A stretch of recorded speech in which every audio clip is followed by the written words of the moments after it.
కొల్లేరు జల దిగ్బంధంలో చిక్కుకుంది. ఏలూరు కైకలూరు ప్రధాన రహదారిని అధికారులు పూర్తిగా మూసేశారు. భారీ వాహనాలను మాదేపల్లి కైకలూరు దగ్గర నిలిపివేశారు. చినేడ్లగాడి దగ్గర వరద ఉధృతి తీవ్రంగా ఉంది. అక్కడి నుండి మరింత సమాచారం మా స్పెషల్ కరెస్పాండెంట్ రవి అందిస్తారు. కొల్లేరుకు వరద భారీగా కూడా అంతకంత కూడా పెరుగుతున్న పరిస్థితి కనిపిస్తుంది. బుడమేరు నుంచి వచ్చేటువంటి వరదతో పాటు పూర్తిగా కూడా రామిలేరు, తమ్మిలేరు ఈ నదులు, అదేవిధంగా నిన్న కూడా కుండపోత వర్షం రాత్రి వరకు కూడా రాత్రి అంతా కూడా భారీగా కురిసిన నేపథ్యంలో మొత్తం కొల్లేరు పరివాహక ప్రాంతంలో ఉన్నటువంటి గ్రామాలు కావచ్చు, చేపల చెరువులు కావచ్చు, మొత్తం కూడా నీట మునిగిపోయిన పరిస్థితి ప్రస్తుతం మనం చూస్తుంది.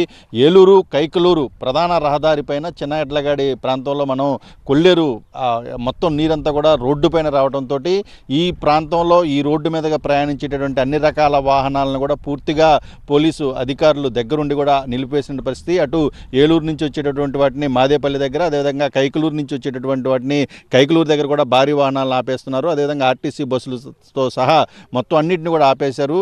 ఎందుకంటే పూర్తిగా కూడా మనం దూరంగా కనుక ఒకసారి విజువల్స్లో చూస్తే రెడ్ ఫ్లాగ్లు కూడా కట్టున్నాయి. ఆ ప్రాంతంలో ఇంకా ఫ్లడ్ ఎక్కువగా ఉంటుందని చెప్తున్నారు. అదేవిధంగా అటు చిన్న ఎడ్లగడ్డ వైపు కూడా పోలీసు బందోబస్తు 24 అవర్స్ కూడా 24 గంటల పాటు కూడా ఇక్కడే ఉంచి బారిగేట్లను పెట్టినటువంటి పరిస్థితి కనిపిస్తుంది. మనతో పోలీసు కూడా ఉన్నారు. సార్ చెప్పండి, ఏంటి ఇప్పుడు ఉన్నటువంటి సిచ్యువేషన్ ఎలా ఉంది, మీరు ఎలా బందోబస్తు చేస్తున్నారు? ఫ్లడ్ ఎక్కువగా ఉండడం వల్ల ఏలూరు కైకలూరు రోడ్లో మొత్తం ట్రాఫిక్ ఆఫ్ చేయడమైంది. ఇక్కడ చిన్నెడ్లగాడి దగ్గర బాగా ఎక్కువగా ఫ్లోటింగ్ ఉండడం వల్ల రోడ్డుకి అటువైపు ఇటువైపు పోలీస్ పికెట్ ఏర్పాటు చేశారు. పోలీసు మా ఉన్నతాధికారుల యొక్క ఆదేశాల మేరకు రోడ్డుకి చిన్నెడ్లగాడి దగ్గర ఫ్లోటింగ్కి అటువైపు, రోడ్డుకి ఇటువైపు పికెట్ ఏర్పాటు చేశారు. మొత్తం వాహనాలన్నీ ఆఫ్ చేయడం అయింది. అంటే మొన్నటి వరకు కూడా 2 వీలర్స్ని కూడా అలౌ చేశారు. ఇప్పుడు పూర్తిగా మొత్తం అన్నింటినీ 2 వీలర్స్ కాదు, అసలు మొత్తం అన్ని వాహనాలు ఆఫ్ చేయడమైంది. చాలా గ్రామాల్లో చాలా దారుణంగా ఉన్నటువంటి పరిస్థితి. ఏ రోడ్లు మునిగిపోయినాయండి? ప్రధానంగా చెప్పదలుచుకుంటే ఈ కృష్ణా జిల్లా, ఉమ్మడి కృష్ణా జిల్లాలో కైకలూరు నుంచి అలాగే ఆర్ఎన్పి రోడ్ అయిన ఏలూరు వెళ్ళే ప్రధాన రహదారి అయిన ఈ యొక్క చిన్నడ్లగాడి నుంచి పెద్దడ్లగాడి వరకు ఉన్న ఈ రహదారి పూర్తిగా మరి మునిగిపోయిన పరిస్థితి అండి. ఇది కనుక ఎప్పుడు ప్రతి సంవత్సరం కూడా ఈ వరదలు వచ్చిన 6 సంవత్సరాలకు ఒకసారి ఇట్లా మునిగిపోయే పరిస్థితి ఉంటుంది.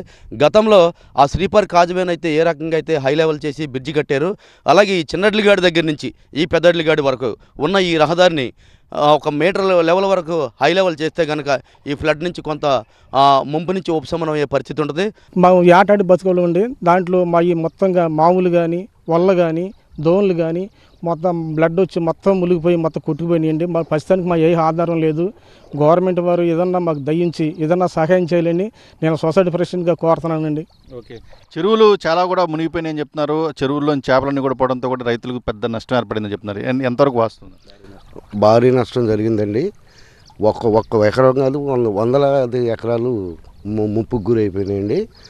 పైనుంచి ఫ్లడ్ వస్తున్న వల్ల ఎకరానికి 10 లక్షలు 15 లక్షల వరకు కూడా నష్టం జరిగింది. విస్తృతంగా కనిపించే గూడబాతులు అవి లోపల చెరువుల్లో ఏదైతే కాంటూరు పరిధిలో ఉన్నాయో వాటిల్లో తిరుగుతూ చేపలు సహజసిద్ధంగా వేటాడతాయి.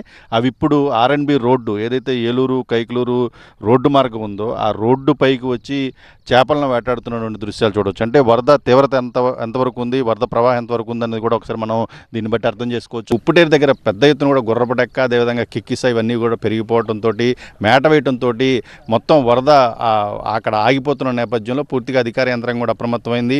అక్కడ యుద్ధ ప్రాతిపదికన వాటిని తొలగించేందుకు, లోతట్టు ప్రాంతాలని ముప్పు బారి నుంచి కాపాడేందుకు కూడా ప్రయత్నాలు అయితే జరుగుతూ ఉన్నాయి. కెమెరా పర్సన్ దుర్గాతో రవి, టీవీ 9 చిన్నెడ్లగడ్డ నుంచి.